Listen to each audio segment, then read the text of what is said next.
So hello my students, I am Taras Khurana from Khurana coaching classes. So students, आज की इस video lecture के अंदर हम बात करेंगे क्लास 10th के रिलेटेड कुछ साइंस एमसीक्यूज़ के बारे में।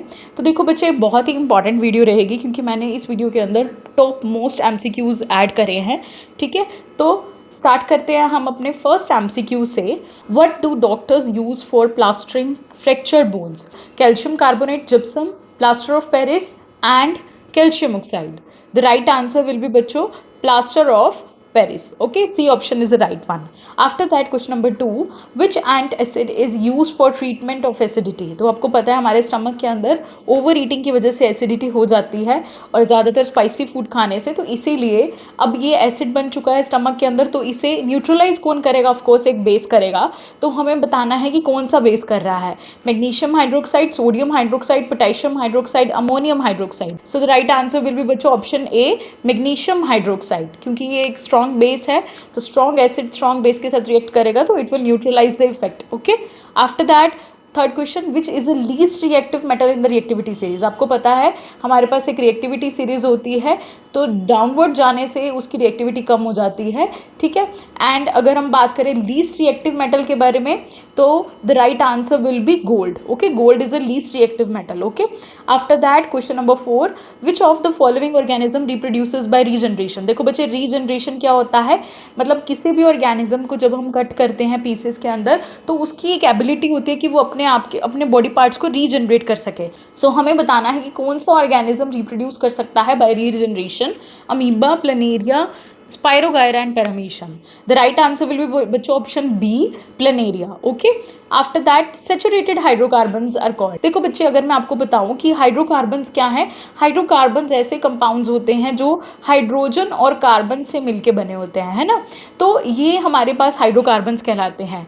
अब हाइड्रोकार्बन्स भी फर्दर दो तरह के होते हैं। ठीक है, सेचुरेटेड हाइड्रोकार्बन्स और अनसेचुरेटेड हाइड्रोकार्बन। सेचुरेटेड हाइड्रोकार्बन में बच्चे क्या आ जाते हैं हमारे पास, जिन कार्बन कार्बन मॉलिक्यूल्स के बीच में सिंगल बॉन्ड होगा, और जिनमें डबल बॉन्ड और या फिर हमारे पास ट्रिपल बॉन्ड होता है कार्बन कार्बन के बीच में, उन्हें हम बोलते हैं अनसेचुरेटेड हाइड्रोकार्बन। तो सेचुरेटेड हाइड्रोकार्बन कौन से हैं बच्चों? एल्केन वाले, और यहाँ पर हमारे पास राइट आंसर आ गया हमारा option B. Okay, clear. After that question number 6, salivary gland contain which type of enzyme? Salivary gland में कौन से एंजाइम होते हैं बच्चों? Hydrochloric acid and insulin, pepsin, amylase. इनमें से जल्दी से बताओ कि कौन सा एंजाइम सेलेवरी ग्लैंड में होता है बच्चे? तो amylase will be the right answer, option D. Okay, where do exchange of gases take place in lungs? Lungs में एक्सचेंज ऑफ गैसेज कहाँ होती है? देखो बच्चे, लंग्स आपको पता है एक ह्यूमन रेस्पिरेटरी ऑर्गन है। चेंज ऑफ गैसेज कहाँ होती है लंग्स के अंदर? Guard cells, stroma, alveoli, stomata. देखो बच्चे, गार्ड सेल्स प्लांट्स में होते हैं, स्ट्रोमा भी हमारे क्लोरोप्लास्ट में है, स्टोमेटा भी प्लांट्स में होते हैं, तो of course C option will be the right one, alveoli. Okay, after that if we talk about question number 8, what is a filtering unit of kidneys? आपको पता है किडनीज किससे बनी होती है बच्चों? किडनीज पहली बात तो एक एक्सक्रीटरी हमारे ऑर्गन है। ठीक है, और इसकी फिल्टरिंग यूनिट क्या है? ठीक है, vena cava, nephron, aorta, Bowman's capsule. So the right answer will be option B, nephron. Okay, clear. Nephron is a filtering unit of kidney. After that UNEP stands for, UNEP की full form क्या है बच्चों? United nation environment programme. Option A will be the right answer. Okay, important है ये full form. After that, which micro organism decompose dead remains of plants and animals? तो कौन से micro organism है जो डिकम्पोजिशन का काम करते हैं, जितने भी डेड प्लांट्स और एनिमल्स को डिकम्पोज कर देते हैं? Bacteria and fungi, frog, insects, fox. Of course आपको पता है जो डिकम्पोजर्स होते हैं हमारे बैक्टीरिया एंड फंगाई। ठीक है, they decomposes the dead remains of plants and animals. After that, when 3 resistance that is R1, R2, R3 are connected in series, current passing through them are। आपको पता है कि जब 3 रेजिस्टेंस जो हैं बच्चे हमारे पास इस तरह से कनेक्टेड होंगे, है ना, तो हमारे पास यहाँ पे जैसे सपोज करो एक सर्किट मैंने यहाँ पर दिखा दिया, बैटरी और सेल से कनेक्टेड होता है, तो यहाँ हमारे पास R1 एक रेजिस्टेंस है, एक R2 रेजिस्टेंस है, और ये हमारे पास R3 रेजिस्टेंस है। तो आपने बताना है कि क्या उसमें से करंट कैसे पास होता है? Same current flows in 3, current flows only in 1, R1 को जाएगा, R2 को जाएगा या R3 को जाएगा? तो आपने बताना है भी कैसे करंट फ्लो हो रहा है इसके अंदर। देखो बच्चे, जब भी सीरीज़ में कनेक्टेड होते हैं ना, हमेशा मेरी बात रखना कि जो करंट का फ्लो होता है वो तीनों को सेम जाएगा। ठीक है, क्या जाएगा? करंट का फ्लो बिल्कुल सेम जाएगा तीनों को, तो same current flows in all 3. Okay, after that question number 12, myopic eye can be corrected bye. Myopic eye के लिए हम कौन सा लेंस यूज करते हैं बच्चों? Of course concave lens, option B is the right answer, which is responsible for the change in the focal length of an eye lens. So pupil, iris, ciliary muscle and retina. So the right answer will be बच्चों ciliary muscles. ठीक है, ये eye lens की focal length change करने के लिए होते हैं। Okay, after that question number 14, which process in our body is exothermic in nature. देखो हमें बताना है कि कौन सा प्रोसेस एक्सोथर्मिक। बच्चे देखो एक्सोथर्मिक क्या होता है? जिसमें हमारे पास क्या होता है? एनर्जी रिलीज होती है ना। कौन सा प्रोसेस है हमारे अंदर? देखो अभी एक्सक्रीशन में ऐसा कुछ नहीं होता है, ना ही डाइजेशन में और ना ही हार्ट बीट में। ऑफकोर्स रेस्पिरेशन एक ऐसा प्रोसेस है जिसमें फूड की ऑक्सीडेशन से हमारे पास एनर्जी रिलीज होती है ना। फूड ब्रेक डाउन होगा और तो हमारे पास एनर्जी रिलीज होती है। तो right answer will be option B. After that anther contain, plants के अंदर अगर हम बात करें तो ये एक हमारे पास मेल रिप्रोडक्टिव पार्ट है। ठीक है, anther it contain sepal, carpel, egg, pollen grain. Of course इसके अंदर क्या होते हैं बच्चे? पोलन ग्रेन्स होते हैं that contain 2 male gametes. Okay, after that if we talk about question number 16, what is the respiratory pigment in humans? Humans के अंदर रेस्पिरेटरी पिगमेंट कौन सा है? Carotene, chlorophyll, mitochondria, haemoglobin. The right answer will be बच्चों option D, haemoglobin, which gives red colour to the blood. Okay, hemoglobin iron containing pigment है ये. After that now question number 17, food cans are coated with a tin not with the zinc because देखो बच्चे आपको पता है कि food cans जो होते हैं उनके ऊपर टिन की कोटिंग करी जाती है ना कि जिंक की। तो जिंक की क्यों नहीं करी जाती है? क्या वो कॉस्टलियर है टिन से, या वो हायर मेल्टिंग पॉइंट है उसका, या इट इज़ मोर रिएक्टिव और या इट इज़ लेस रिएक्टिव? तो आपको पता होना चाहिए बच्चे, आपकी रिएक्टिविटी सीरीज आपको आनी चाहिए। तो रिएक्टिविटी सीरीज के अंदर अगर हम बात करें तो zinc is more reactive than tin. So the right answer will be option C. After that question number 18 क्या है? Karan while working in the laboratory found the metal immersed in a kerosene oil on inquiry. तो करण ना lab के अंदर काम कर रहा था एंड उसने देखा कि एक मेटल जो है वो केरोसिन ऑयल में मर्ज करा हुआ है। On inquiry from the teacher he learn that this metal when expose to air react with the air. Okay, बड़ा ही रिएक्टिव मेटल होगा ना, so that is why it is placed in a kerosene oil. Okay, so हमें बताना है कि वो कौन सा मेटल है? Zinc, copper, mercury, sodium. बड़ा ही इंपॉर्टेंट क्वेश्चन है, पेपर में आपको एमसीक्यू टाइप में भी आ सकता है और आपसे सिंपल पूछ भी सकते हैं। तो राइट आंसर विल बी बच्चों सोडियम। आफ्टर दैट अगर हम बात करें question number 19, what is the common name of NaHCO3? Common names आपको आने चाहिए। NaHCO3 जो है इसका common name that is baking soda. Option C will be the right answer. After that indicator which turns the colour of basic solution to pink. देखो बच्चे indicators क्या है हमारे पास? बेसिकली जो हमें बताएंगे कि कोई चीज़ एसिड है या बेस है। ठीक है, तो हमारे पास हमें ऐसा कौन सा इंडिकेटर बताता है कि the colour of the basic solution to pink, वो क्या करता है? बेसिक को पिंक में कन्वर्ट कर देता है।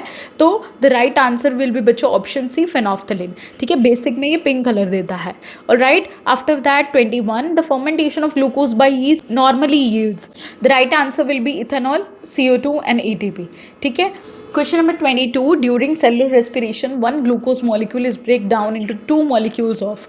तो जब हमारे पास सेलुलर रेस्पिरेशन होती है तो एक ग्लूकोज का जो मॉलिक्यूल है ना बच्चे, वो हमारे पास क्या प्रोड्यूस करता है? 2 मॉलिक्यूल्स ऑफ पायरुविक एसिड। ठीक है, तो right answer will be option D. Okay, after that the enzyme that are found in secreted intestinal juice finally convert. जो हमारे पास ये एंजाइम्स हैं ये क्या करते हैं? फैट्स को फैटी एसिड और ग्लिसरॉल में कन्वर्ट करते हैं, प्रोटीन्स को अमाइनो एसिड्स में, कम्प्लेक्स कार्बोहाइड्रेट जो होता है उसको ग्लूकोज में कन्वर्ट करते हैं, या ऑल ऑफ अबव। तीनों ही करेक्ट हैं। So right answer will be option D, all of the above. Okay, then after that question number 24, Rajat was absent in the class because of the muscle pain. तो रजत अपनी class में absent हो गया है muscle pain के करके। He claims due to the physical exercise he done yesterday, he had done yesterday, this pain is due to. देखो बच्चे वो कह रहे हैं यहाँ पर कि रजत अपनी क्लास में एब्सेंट हुआ, उसके मसल पेन हो रही थी, उसने कहा कि फिजिकल एक्सरसाइज की वजह से हो रही है। ठीक है, so this pain is due to. अब ये फिजिकल एक्सरसाइज की वजह से कैसे हो रहा है? कोई एसिड बना फिर है ना, formation of acetic acid, formation of lactic acid, hydrochloric acid और पायरुविक एसिड। देखो बच्चे पहली बात तो एसिटिक एसिड विनेगर में होता है ना, हाइड्रोक्लोरिक एसिड हमारी स्टमक में हो गया है ना, एंड पायरुविक आपको मैंने पीछे ही बताया। सो of course the right answer will B formation of lactic acid. जब भी मसल पेन के रिलेटेड कोई भी क्वेश्चन आ जाए तो बस ध्यान रखना कि लैक्टिक एसिड ही आएगा। ओके, लैक्टिक एसिड की वजह से जो है मसल पेन और क्रैम्प्स होते हैं। After that question number 25, when water enters the guard cells. जब वाटर गार्ड सेल्स में एंटर करता है तो स्टोमेटा क्या करते हैं? ऑफकोर्स हमारे पास जो होते हैं स्टोमेटा, ठीक है, ये हमारे पास होते हैं स्टोमेटा है ना, तो ओपन होएंगे तो ऑफकोर्स तभी तो जाएगा वाटर अंदर, है ना, क्लियर। तो यहाँ पर क्या आएगा, option B will be the right answer, opens. Okay, after that the brown coating on iron nail is due to, देखो बच्चे जो ब्राउन कोटिंग होती है आयरन नेल के ऊपर, that is due to copper deposition, rust, oxidation, all of these.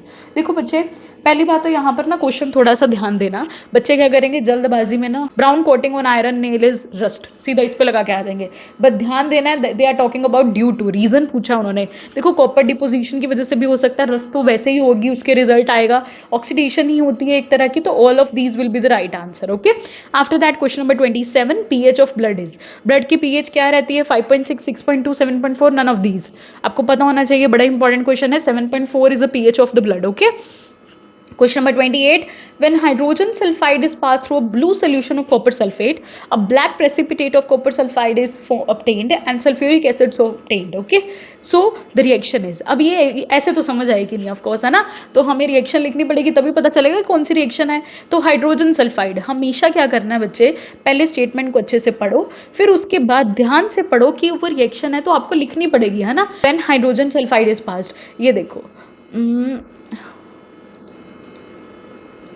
सो देखते हैं हम रिएक्शन में H2S, ठीक है, ये हमारा हो गया हाइड्रोजन सल्फाइड, इसमें से हमने क्या पास करनी है, CuSO4, ठीक है, ये हमारे पास ब्लू कलर का सोल्यूशन CuSO4 में से हमने हाइड्रोजन सल्फाइड को पास करवाया, तो हमारे पास एक ब्लैक प्रेसिपिटेट आया कॉपर सल्फाइड का। ओके, कैसे बनेगा, है ना, तो ये कॉपर सल्फाइड आपस में रिएक्ट कर जाएंगे, ये ब्लैक प्रेसिपिटेट बन गया, एंड सल्फ्यूरिक एसिड, ये दोनों आपस में मिल गए, ठीक है। तो यानी कि हमारे पास एक H2SO4 बना, है ना, SO4 बना, और साथ में CuS यानी कि कॉपर सल्फाइड। ऑलराइट, सो यहाँ पर हमें देखने को मिली बच्चे डबल डिस्प्लेसमेंट रिएक्शन। बच्चे रिएक्शन को करने पर पता चलता है कि क्या आंसर आएगा, है ना, तो यहाँ पर हमें क्या देखने को मिल रहा है, double displacement. Alright, after that question number 29, the focal length of a mirror is 20 centimetre, the radius of curvature is, the focal length of a mirror is it, ठीक है, 20 सेंटीमीटर है, रेडियस ऑफ कर्वेचर क्या होगा, तो आपको पता है बच्चों रेडियस ऑफ कर्वेचर क्या होता है, दैट इज 2f, यानी कि 2 मल्टीप्लाई फोकल लेंथ, और यहाँ पर हमारे पास हमारी फोकल लेंथ कितनी है, 20, so the right answer will be of course 40 centimeter. Okay, so option C will be the right answer. Okay, after that अगर हम बात करें question number 30, a convex mirror has a wider field of view. Okay, तो convex mirror हमें wider view देता है ना, so which of the following is a correct, इसमें से हमें बताना है कि क्या correct है। चलिए देखते हैं, large number of images can be seen, ठीक है, हमें large number of images चाहिए होती है, image formed is much closer to the mirror, ये भी ठीक है, the image formed is much smaller than the object, of course होगी तभी तो हमें व्हीकल्स दिखेंगे, so all of above. Okay, so the right answer will be option D. After that 31st, which of the following are transported by blood, तो हमारा blood क्या transport करता है, oxygen, water, food, all of above. तो blood जो है हमारा आपको ट्रांसपोर्टेशन में हेल्प करता है, तो ऑक्सीजन भी करेगा, वाटर भी करेगा, फूड भी करेगा, तो all of above. Okay, after that 32, the reaction between potassium bromide and silver nitrate is an example of, देखो पोटेशियम ब्रोमाइड, अब ये भी एक रिएक्शन है, करके देखनी पड़ेगी, पोटेशियम ब्रोमाइड यानी कि KBr, है ना। ओके, इसकी हमने रिएक्शन करवा दी किसके साथ, सिल्वर नाइट्रेट, यानी कि ये हमारा हो गया AgNO3, है ना। अब वो ये किसके एग्जाम्पल है, देखो KBr, ये क्या हो जाएगा AgBr, है ना, आपस में रिएक्ट हो जाएंगे, तो यहाँ बन गया हमारा सिल्वर ब्रोमाइड, ठीक है, एंड KNO3 बन गया एक हमारा, है ना, क्या बन गया KNO3। ऑलराइट, तो ये हमारे पास कौन सी रिएक्शन देखने को मिली, हमें अभी पीछे करके आए हैं, है ना, तो इस तरह की रिएक्शन को हम बोलते हैं double displacement reaction, option D will be the right answer. After that अगर हम बात करें, व्हेन अ 40 वोल्ट बैटरी, जब हमारे पास एक 40 वोल्ट की बैटरी कनेक्ट करी गई, ठीक है, रेजिस्टर के साथ, तो हमें 100 मिली एम्पियर करंट जो है वो देखने को मिला। Find the value of the resistance of the resistor, तो हमें बताना है कि रेजिस्टेंस की वैल्यू क्या होगी। देखो बच्चे V is equal to I/R होता है, तो रेजिस्टेंस का फॉर्मूला V/I हो गया, है ना, क्लियर।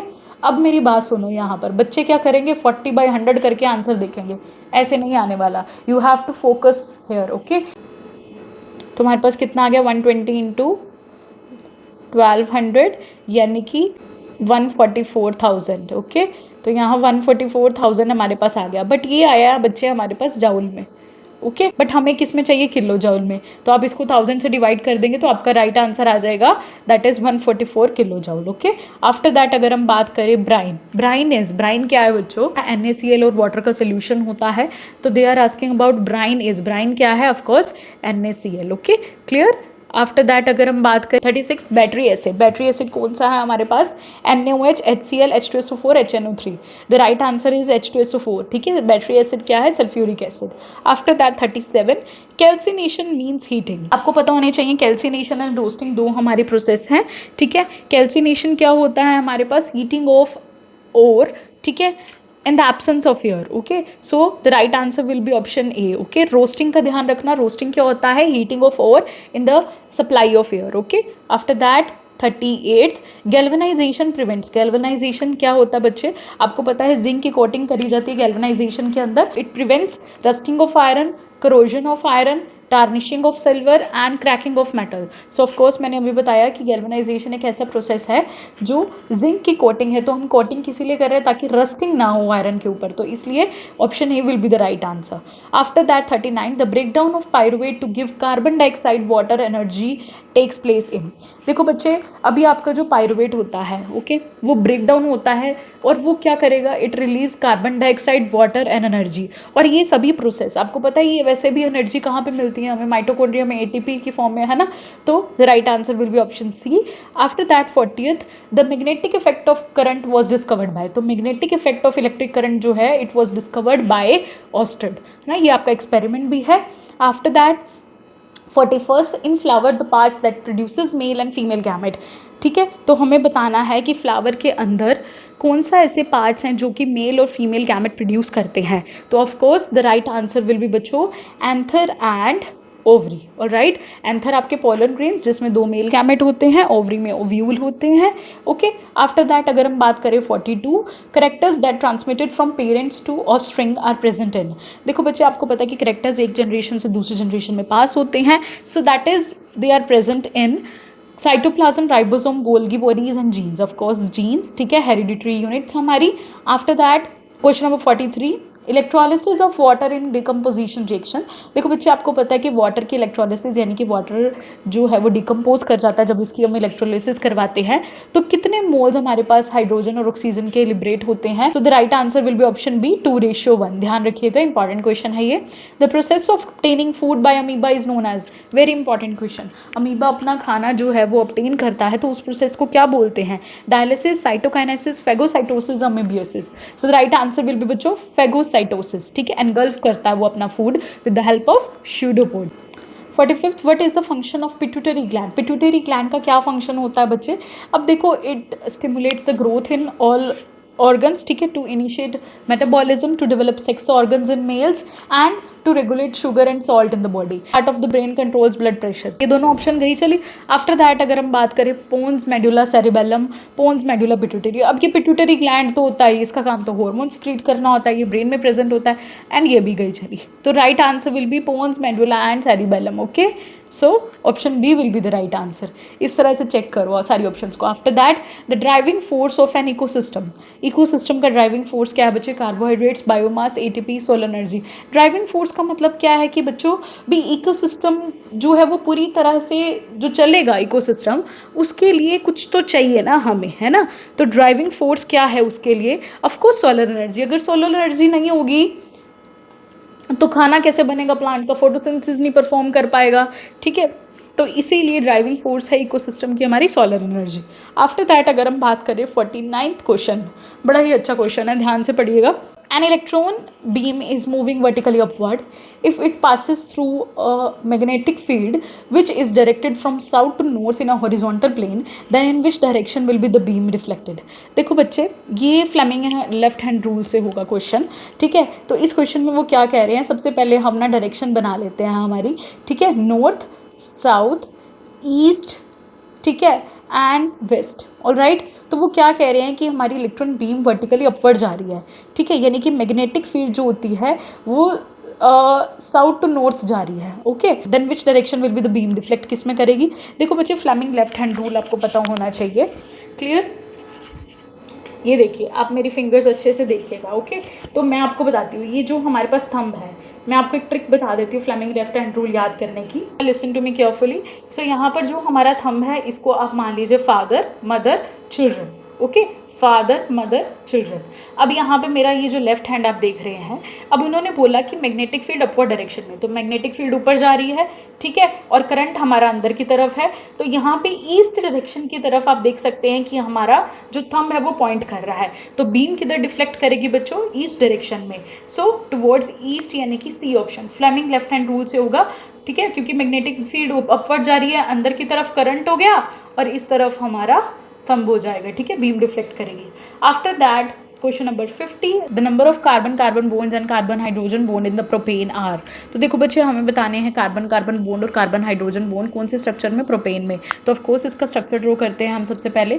तो कार्बन 3, ठीक है, प्रोप मतलब 3 कार्बन, एन मतलब सिंगल बॉन्ड, तो बना दीजिए, हाइड्रोजन पूरे कर दीजिए। हर कार्बन के पास कितने हाइड्रोजन होने चाहिए? 4, ठीक है।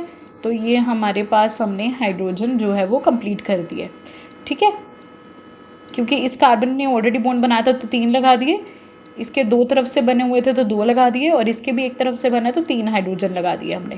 और राइट, क्लियर। तो अब हमने ना बताना है कि इसमें कार्बन कार्बन बॉन्ड आपको कितने दिख रहे हैं बच्चों। देखो बच्चे, सबसे पहले कार्बन कार्बन 1 2 है ना, तो आपको 2 कार्बन कार्बन बॉन्ड दिख रहे हैं। एंड कार्बन हाइड्रोजन बॉन्ड की तो वो कितने हैं? 1 2 3 4 5 6 7 8। तो यहाँ पर हमें 2 कार्बन कार्बन बॉन्ड दिखाई दे रहे हैं, और हाइड्रोजन वाले कितने दिखाई दे रहे हैं? कार्बन हाइड्रोजन वाले, दैट इज 8, ठीक है। सो the right answer will be option D, 2 and 8, ठीक है। तो यहाँ हमारे 50 मोस्ट इंपॉर्टेंट क्वेश्चंस कंप्लीट होते हैं। देखो बच्चे, इस वीडियो के अंदर ना मैंने क्लास 10th के लिए प्रीवियस ईयर क्वेश्चंस भी ऐड करे हैं, और बहुत ही इंपॉर्टेंट जो बहुत ज़्यादा एक्सपेक्टेड क्वेश्चंस हैं वो MCQs जो हैं वो मैंने ऐड करे हैं। साथ ही साथ आपको, मेरे को लगता है, कंसेप्ट भी क्लियर हो गए होंगे जो भी मैंने एक्स्ट्रा चीज़ें बताई हैं। इस वीडियो के थ्रू आप अच्छे से क्वेश्चंस को रिवाइज करिएगा, ठीक है, क्लियर। तो I hope you all like this video, and if you like it, don't forget to like, comment and subscribe my YouTube channel Khurana coaching classes.